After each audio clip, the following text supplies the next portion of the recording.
Iya, beramal tidak berharap apapun. Ini bagian dari bab al-ikhlas. Tidak berharap ke orang, tapi masih berharap kepada Allah. Maka ikhlas pun bertahap.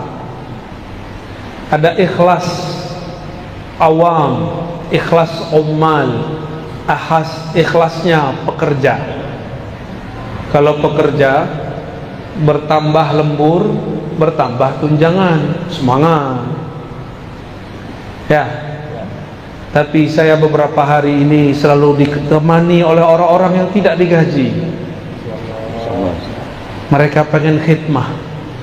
Mereka tidak cari lemburan di dunia. Mereka ini lembur-lembur akhirat. Ingin dapat bonus di sisi Allah. Apa bonusnya? Ridha Allah. Kalau surga terlalu biasa diminta. Tapi kalau minta ridha Allah, yang punya surga pun kita dapat temui. Maka ikhlas pertama, ikhlas minta pahala. Beramal karena ingin dapat pahala.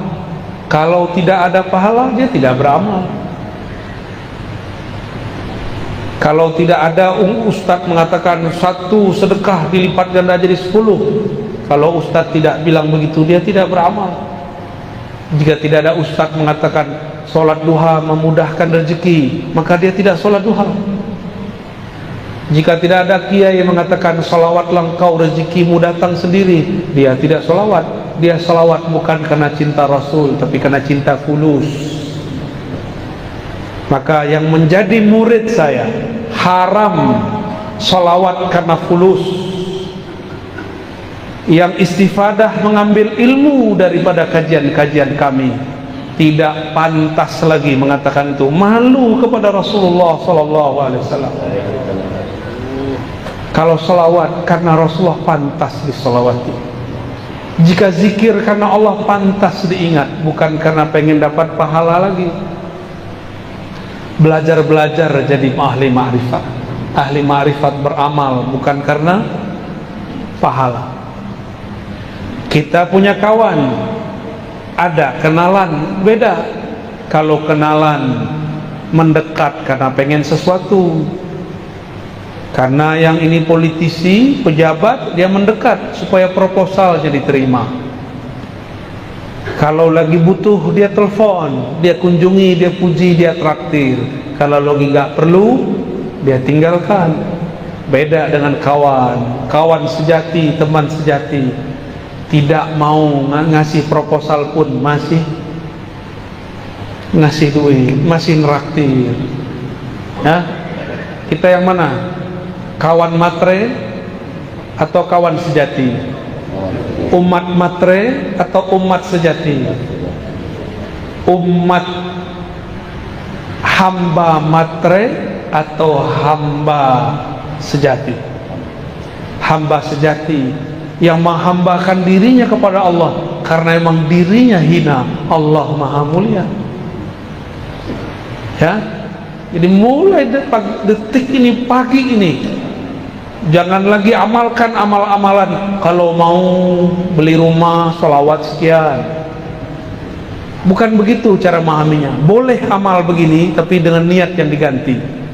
Ya Allah, jika tidak punya rumah membuat aku lupa kepada Engkau, maka ya Allah berikanlah aku rumah berkah sholawat kepada Rasulullah.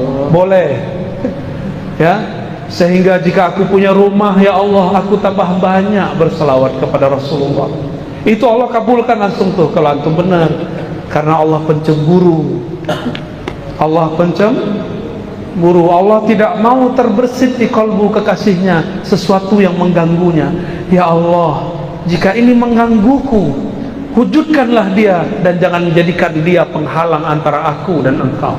Allah wujudkan dalam waktu yang dia mau dan tentukan, bukan di waktu yang kita mau dan tentukan. Fi waqtil ladzi yurid la fi waqtil ladzi turid. Maka ikhlas tertinggi, ikhlas al-arifin, ikhlas orang-orang yang arif, yang kenal Allah, yang dia selawat karena dia mengenal Rasulullah dan ingin menjadi umat sejatinya Rasulullah. Kalau enggak jadi umat sejatinya fulus. Dan orang-orang yang berwirid karena pengen menarik rezeki, dia akan lelah setiap hari. Karena nunggu-nunggu, saya sudah zikir, kenapa tidak ada rezeki yang ketarik?